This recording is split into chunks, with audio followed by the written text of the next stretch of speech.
साल 2025 किसी तेज रफ्तार ट्रेन की तरह गुजर गया।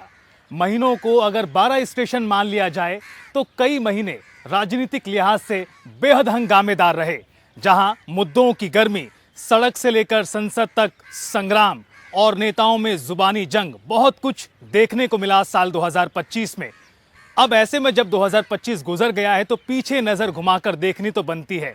नमस्कार, मेरा नाम है रितेश कुमार गौतम और आप देख रहे हैं हमारा खास कार्यक्रम 2025 की 5 राजनीतिक बात।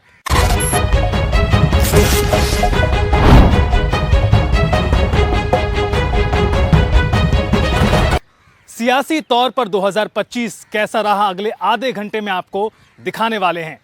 सबसे पहले आपको बताएंगे एनडीए वर्सेस इंडिया की जंग में कौन हावी रहा, कौन आगे रहा। फिर होगी बात राज्यों की जंग में किसने जीता किला। उसके बाद आपको दिखाएंगे किस तरह प्रधानमंत्री नरेंद्र मोदी के लिए 2025 आया और उनकी छवि को और मजबूत कर गया। इसके बाद होगी बात साल का सबसे बड़ा मुद्दा कैसे बना, वोट चोरी। और फिर अंत में दिखाएंगे आपको 2026 सियासी तौर पर कैसे रहने वाला है। चलिए शुरू करते हैं हमारा खास कार्यक्रम।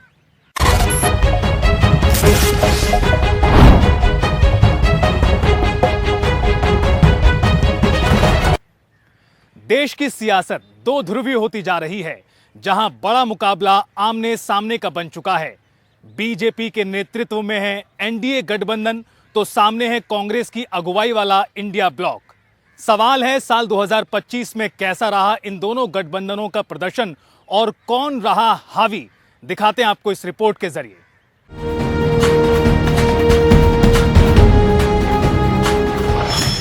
एनडीए वर्सेस इंडिया, कौन भारी। गठबंधन की राजनीति कैसी रही, कौन आगे कौन पीछे। साल 2025 भारतीय राजनीति के लिए केवल एक और साल नहीं रहा, बल्कि ये सत्ता और विपक्ष के बीच सीधी टकराहट का दौर बनकर सामने आया।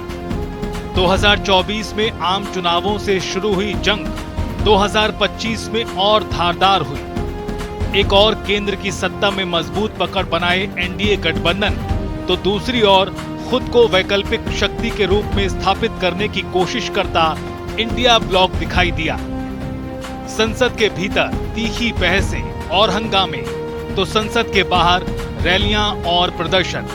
2025 की राजनीति इन्हीं तस्वीरों में सिमटी नजर आई। विकास, राष्ट्रवाद और स्थिरता के दावों के सामने लोकतंत्र, संविधान और संस्थाओं की रक्षा जैसे सवाल खड़े हुए। एनडीए का 2025 रिपोर्ट कार्ड, केंद्र में पकड़, एनडीए सरकार की नीतियां और फैसले। संसद में बहुमत के दम पर विधेयक पारित। प्रधानमंत्री और गृह मंत्री की आक्रामक संसदीय रणनीति। एनडीए की मजबूती, राज्यों में संगठनात्मक विस्तार। क्षेत्रीय सहयोगी दलों का साथ। राष्ट्रवाद, विकास और सुरक्षा जैसे मुद्दे। कहां रहा एनडीए कमजोर, विपक्ष के संविधान, लोकतंत्र, वोट चोरी जैसे हमले। विपक्ष कई मुद्दों पर हावी दिखा। जनहित के मुद्दों पर बढ़ती नाराजगी। अगर विपक्षी गठबंधन का रिपोर्ट कार्ड देखें तो विपक्ष के तौर पर आक्रामकता, संसद में लगातार हंगामा और बहस, वोट चोरी, संस्थाओं के दुरुपयोग जैसे मुद्दे। राहुल गांधी, खड़गे, अखिलेश, ममता, तेजस्वी की सक्रियता। इंडिया की उपलब्धियां, एनडीए को कई मुद्दों पर डिफेंस में लाना। राष्ट्रीय स्तर पर अभी भी एकजुट। जनता के बीच लगातार मौजूदगी। इंडिया ब्लॉक की सीमाएं, नेतृत्व को लेकर अस्पष्टता। सीट बंटवारे और क्षेत्रीय टकराव। सड़क पर एकजुटता लेकिन राज्य में अलग राजनीति। 2025 में सत्ता का वजन एनडीए के पास रहा, लेकिन दबाव की राजनीति में इंडिया गठबंधन भी पीछे नहीं दिखा। एक नजर तुलनात्मक रूप से देखें तो सत्ता और संसद में एनडीए को बढ़त दिखी, लेकिन सड़क और मुद्दों पर इंडिया ब्लॉक आगे नजर आया। मीडिया नैरेटिव में बराबरी का माहौल रहा। संगठन की बात करें तो एनडीए भारी और विपक्षी एकजुटता में आंशिक तौर पर इंडिया गठबंधन मजबूत। 2025 में एनडीए गठबंधन ने केंद्र में अपनी पकड़ बनाए रखी। संसद में बहुमत के दम पर सरकार ने अपने एजेंडों को आगे बढ़ाया। दिल्ली केंद्र शासित प्रदेश में सरकार बनाई, बिहार में और मजबूती से लौटे। हालांकि विपक्ष के तीखे हमलों और राज्यों में असंतोष ने सरकार को कई बार घेरा। 2025 में इंडिया गठबंधन विपक्ष के तौर पर ज्यादा आक्रामक नजर आया। संसद के भीतर और बाहर सरकार को लगातार घेरने की कोशिश हुई। वोट चोरी, संविधान की रक्षा और जांच एजेंसियों के दुरुपयोग जैसे मुद्दे इंडिया गठबंधन के हथियार बने। 2025 में एनडीए सत्ता में मजबूत रही तो इंडिया गठबंधन ने विपक्ष की भूमिका को धार दी। ये साल किसी की निर्णायक जीत नहीं, बल्कि आने वाले चुनावी संघर्षों की भूमिका बनकर सामने आया। ये साल दरअसल 2026-27 की बड़ी राजनीतिक लड़ाइयों की भूमिका बनाता नजर आया। स्पेशल डेस्क, जनता टीवी।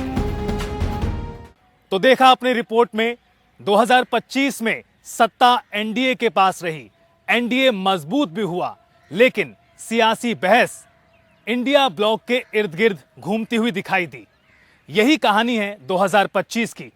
चलिए आगे बढ़ते हैं और आपको बताते हैं कि दिल्ली और बिहार में 2025 में हुए विधानसभा चुनाव में क्या हुआ।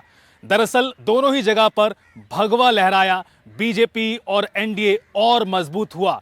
कह सकते हैं मोदी मैजिक काम कर गया।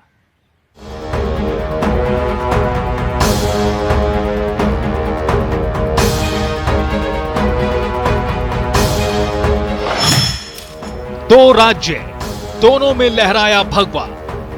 दिल्ली में बीजेपी तो बिहार में एनडीए जीता। दिल्ली में सूखा खत्म, बिहार में मजबूत वापसी। साल 2025 भारतीय राजनीति में सत्ता परिवर्तन और सुदृढ़ीकरण का गवाह बना। दिल्ली में जहां भारतीय जनता पार्टी ने 27 साल का वनवास खत्म कर 70 में से 48 सीटों के साथ आपके किले को ढहा दिया, दूसरी ओर बिहार में नीतीश कुमार के नेतृत्व वाले एनडीए ने 202 सीटों की प्रचंड सुनामी से विपक्ष को हाशिए पर धकेल दिया, जिसमें भाजपा सबसे बड़े दल के रूप में उभरी। आपके लिए दिल्ली का गढ़ खोना और महागठबंधन का बिहार में सिमटना विपक्षी एकता के लिए कड़ा सबक रहा। सबसे पहले बात दिल्ली के चुनावों की। कुल 70 सीटों में से बीजेपी ने 48 सीटें जीती, 47.15% वोट हासिल हुआ।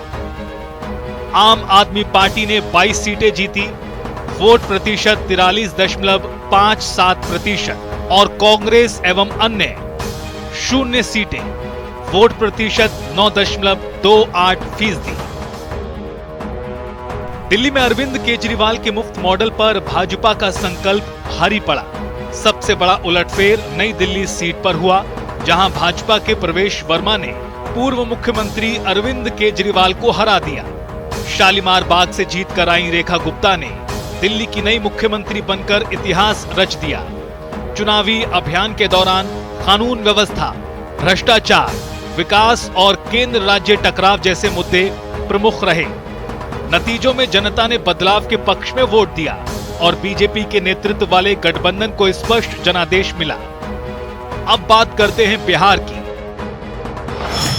बिहार में एनडीए ने 202 सीटें जीती, जिसमें बीजेपी 89, जेडीयू 85, एलजेपीआर 19 एवं अन्य को 9 सीटें मिली। एनडीए में महागठबंधन को सिर्फ 35 सीटें मिली, जिसमें आरजेडी 25, कांग्रेस 6 और लेफ्ट पार्टीज को 4 सीटें मिली। अन्यों में एआईएमआईएम को 5 सीटें, निर्दलीय एवं अन्य को 1 सीट मिली। बिहार विधानसभा चुनाव में भी एनडीए ने अपनी पकड़ मजबूत की। बीजेपी और उसके सहयोगी दलों ने एकजुट होकर चुनाव लड़ा और विपक्षी महागठबंधन को खदेड़ दिया। बिहार में जातीय समीकरण, विकास योजनाएं और केंद्र सरकार की नीतियों का असर चुनाव परिणामों पर साफ दिखाई दिया। दिल्ली के दिल में जहां 27 साल बाद कमल खिला, तो वहीं बिहार की धरती पर नीतीश की नीति और भाजपा की शक्ति ने मिलकर विपक्ष का सूपड़ा साफ कर दिया। इन दोनों राज्यों में जीत के साथ एनडीए ने यह संकेत दिया कि 2025 में विपक्षी इंडिया गठबंधन राज्यों में एक मजबूत विकल्प के तौर पर खुद को पूरी तरह स्थापित नहीं कर पाया। खासकर विधानसभा स्तर पर नेतृत्व, संगठन और साझा रणनीति की कमी इंडिया गठबंधन के लिए चुनौती बनी रही। जब बात मोदी मैजिक की हो ही रही है, तो चलिए थोड़ा विस्तार से बात करते हैं। दरअसल 2024 के आम चुनावों में बीजेपी को लगे झटके के बाद मोदी मैजिक को लेकर सवाल खड़े हो रहे थे, लेकिन 2025 में देखते ही देखते प्रधानमंत्री मोदी की छवि और मजबूत हो गई। दिल्ली, बिहार, उससे पहले महाराष्ट्र, हरियाणा में एक के बाद एक राज्यों में भगवा लहराता चला गया। कह सकते हैं सिर्फ एनडीए नहीं, पीएम नरेंद्र मोदी की छवि भी और मजबूत हुई।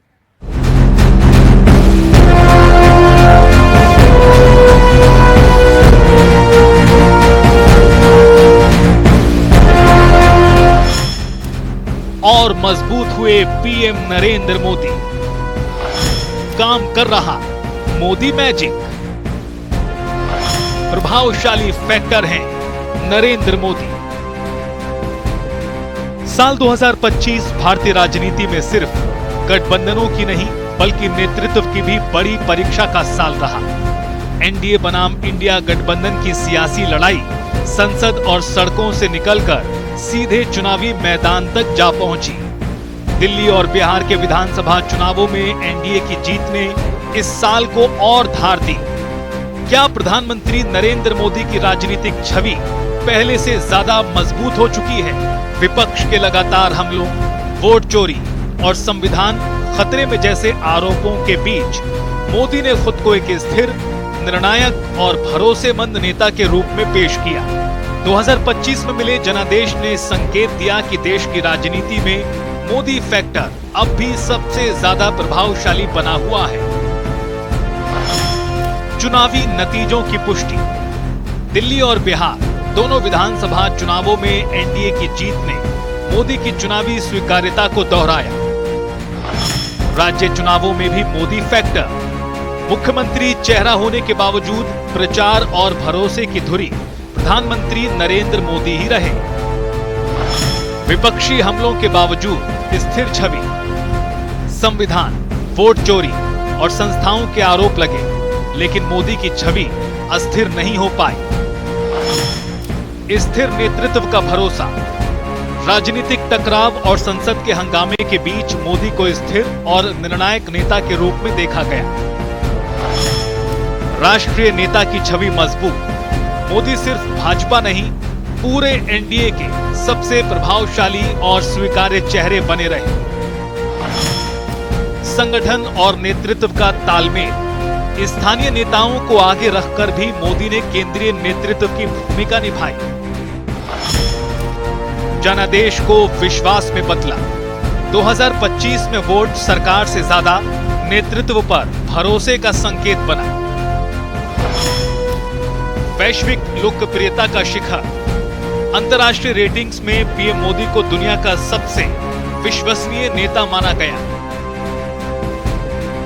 साल 2025 प्रधानमंत्री नरेंद्र मोदी के लिए जितनी बड़ी सफलताओं का साल रहा, उतनी ही कड़ी चुनौतियों का भी रहा। सत्ता की धमक के साथ साथ आर्थिक और कूटनीतिक मोर्चों पर उन्हें कई मुश्किलों का सामना करना पड़ा। प्रधानमंत्री मोदी के सामने चुनौतियां, वोट चोरी, महंगाई, रोजगार, प्रदूषण जैसे मुद्दों पर सवाल, संविधान और संस्थाओं के दुरुपयोग के गंभीर आरोप, सत्ता के बल पर संसद में विपक्ष की आवाज दबाना, अंतर्राष्ट्रीय मंच पर भारत की छवि बनाए रखना, अमेरिका के साथ रिश्तों में बना तनाव दूर करना, घरेलू बाजार और अर्थव्यवस्था को मजबूत बनाए रखना जैसे सवाल। प्रधानमंत्री नरेंद्र मोदी की राजनीतिक छवि के लिए साल 2025 एक ऐतिहासिक शिखर के रूप में उभरा। 2024 के लोकसभा चुनावों के बाद लगे गठबंधन की मजबूरी के कयासों को दरकिनार करते हुए दिल्ली और बिहार की प्रचंड जीत ने उन्हें एक बार फिर अजय जननायक के रूप में स्थापित किया है। अंतर्राष्ट्रीय मंच पर 75% सर्वोच्च रेटिंग और घरेलू राजनीति में 27 साल बाद दिल्ली के अभेद्य किले को ढहाने की क्षमता ने ये सिद्ध कर दिया कि उनकी स्वीकार्यता केवल ग्रामीण भारत तक सीमित नहीं, बल्कि शहरी मध्यम वर्ग में भी अटूट है। संक्षेप में 2025 की मोदी छवि स्थिरता, निर्णायक इच्छा शक्ति और विकास का एक सशक्त मिश्रण है, तो वहीं चुनौतियां अब भी कम नहीं। कई तरह के सवाल हैं जिनके जवाब भी आने बाकी हैं। 2025 की तुलना में 2026 का साल और महत्वपूर्ण रहने वाला है, क्योंकि 2026 में कई राज्यों में चुनाव हैं, खास तौर पर वो राज्य जहां बीजेपी सत्ता में नहीं। साल 2025 में एक मुद्दा जिस पर सड़क से लेकर संसद तक संग्राम हुआ, वो है लोकसभा में नेता प्रतिपक्ष राहुल गांधी द्वारा उठाया गया वोट चोरी का मुद्दा। उन्होंने महाराष्ट्र से लेकर कर्नाटक और हरियाणा में चुनाव चोरी, वोट चोरी के आरोप लगाए और उन्होंने यहां तक कह दिया कि वोट चोर गद्दी छोड़। राहुल गांधी का ये सीधा आरोप प्रधानमंत्री नरेंद्र मोदी के ऊपर था। इस मुद्दे को लेकर देश में जबरदस्त सियासी संग्राम पूरे साल देखने को मिला। तो वहीं इस मुद्दे को लेकर विपक्ष का उन्हें साथ भी मिला, तो कुछ विपक्षी नेताओं ने इस मुद्दे से दूरी भी बनाई। दिखाते हैं आपको खास रिपोर्ट।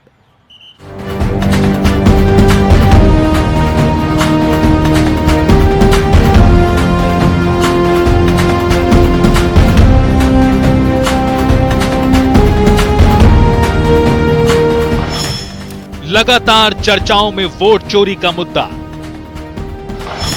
वोट चोरी कर चुनाव जीतने का आरोप। राहुल गांधी का मुद्दा कितना असरदार। साल 2025 भारतीय राजनीति में कई मुद्दों पर घमासान का गवाह भी रहा, लेकिन जिस एक सवाल ने पूरे साल सत्ता और विपक्ष को आमने सामने रखा, वो है वोट चोरी। संसद से लेकर सड़क तक, चुनाव आयोग से लेकर चुनावी नतीजों तक, हर मंच पर इस मुद्दे की गूंज सुनाई दी। विपक्ष ने इसे लोकतंत्र पर हमला बताया, तो सरकार ने आरोपों को सिरे से खारिज कर दिया। खासकर कांग्रेस नेता राहुल गांधी के लगातार प्रेस कॉन्फ्रेंस और राज्यों में हुए विरोध प्रदर्शनों ने इस मुद्दे को 2025 की राजनीति का केंद्र बना दिया। इस मुद्दे पर लोकसभा नेता प्रतिपक्ष राहुल गांधी ने 3 महत्वपूर्ण प्रेस कॉन्फ्रेंस की और चुनाव आयोग और सरकार की मिली भगत के गंभीर आरोप लगाए। क्या है वोट चोरी का आरोप? मतदाता सूची में गड़बड़ी की गई, फर्जी नाम जोड़े गए, विपक्ष के वोट काटे गए, ईवीएम और वोटिंग प्रक्रिया पर सवाल, चुनाव आयोग की भूमिका पर संदेह, सत्ता पक्ष को पहुंचाया जा रहा फायदा, कर्नाटक, महाराष्ट्र के चुनावों में धांधली के आरोप, हरियाणा के नतीजों को चुनाव चोरी बताया गया, हरियाणा में 25 लाख वोट चोरी के आरोप लगाए गए। राहुल गांधी ने इसे लेकर 3 प्रेस कॉन्फ्रेंस की। नाम लेकर इलेक्शन कमीशन ऑफ इंडिया पर आरोप लगाए, निशाने साधे। रैलियों के माध्यम से भी ईसी और सरकार को घेरा। वोट चोरी के मुद्दे पर कांग्रेस नेता राहुल गांधी सबसे मुखर चेहरा बनकर सामने आए हैं। उन्होंने एक के बाद एक प्रेस कॉन्फ्रेंस कर आरोप लगाए कि लोकतंत्र को कमजोर किया जा रहा है। सबसे पहले उन्होंने अगस्त, फिर सितंबर और फिर नवंबर 2025 में प्रेस कॉन्फ्रेंस की और ये आरोप लगाए। लगातार राहुल गांधी इस मुद्दे पर आक्रामक होते चले गए। यही वजह है कि संसद में भी इसे लेकर जमकर बवाल हुआ। राहुल गांधी ने कहा कि ये लड़ाई किसी पार्टी की नहीं, बल्कि संविधान और जनता के वोट की रक्षा की है। कमोबेश पूरे विपक्ष ने भी इस मुद्दे पर सरकार को घेरने का काम किया, लेकिन कुछ विपक्ष के नेता राहुल गांधी से विपरीत राय रखते हैं। वोट चोरी का मुद्दा राहुल गांधी की राजनीति का केंद्र रहा, लेकिन ये विपक्ष की साझा आवाज नहीं बन पाया। कई दलों ने चुप्पी साधी तो कुछ ने दूरी बनाई। यही वजह रही कि मुद्दा राष्ट्रीय बहस तो बना, लेकिन विपक्ष की एकजुट लड़ाई नहीं। और अगर बात करें सरकार और चुनाव आयोग की, तो वोट चोरी पर सरकार बोली, आरोप बेबुनियाद और राजनीतिक। हार के बाद जनादेश पर सवाल, चुनाव संविधान के तहत, जनता ने फैसला सुनाया, संस्थाओं को बदनाम करने की कोशिश, चुनाव प्रक्रिया पूरी तरह पारदर्शी। चुनाव आयोग का जवाब, मतदाता सूची सार्वजनिक और सत्यापित, ईवीएम सुरक्षित और सील्ड, मॉक पोल से पहले जांच, गिनती में सभी दलों के एजेंट मौजूद। वोट चोरी का मुद्दा 2025 में सिर्फ एक राजनीतिक आरोप नहीं रहा, बल्कि लोकतंत्र और जनादेश पर भरोसे की बहस बन गया। विपक्ष ने इसे साल भर जिंदा रखा, सरकार ने इसे सिरे से नकारा और जनता ने चुनावी नतीजों के जरिए अपना फैसला सुनाया। यही वजह है कि 2025 की राजनीति को समझना हो तो वोट चोरी के इस मुद्दे को नजरअंदाज नहीं किया जा सकता। हालांकि इस मुद्दे को उठाने के बावजूद वोट हासिल करने में विपक्ष फेल साबित हुआ है। देखना होगा कि 2026 में इस मुद्दे पर जंग बढ़ेगी या विपक्ष इस पर पीछे हटेगा। तो वहीं सरकार और चुनाव आयोग ने वोट चोरी के सभी आरोपों को पूरी तरह खारिज कर दिया। साल 2025 भारी राजनीतिक उथल पुथल का साल रहा है, लेकिन अब नजरें टिक चुकी हैं साल 2026 पर। न सिर्फ पक्ष बल्कि विपक्ष के लिए भी इस साल बहुत कुछ दांव पर रहने वाला है। मुद्दों की गर्मी होगी, सियासत कैसी होगी और किन राज्यों में होंगे 2026 में विधानसभा चुनाव, आइए आपको दिखाते हैं हमारी खास रिपोर्ट।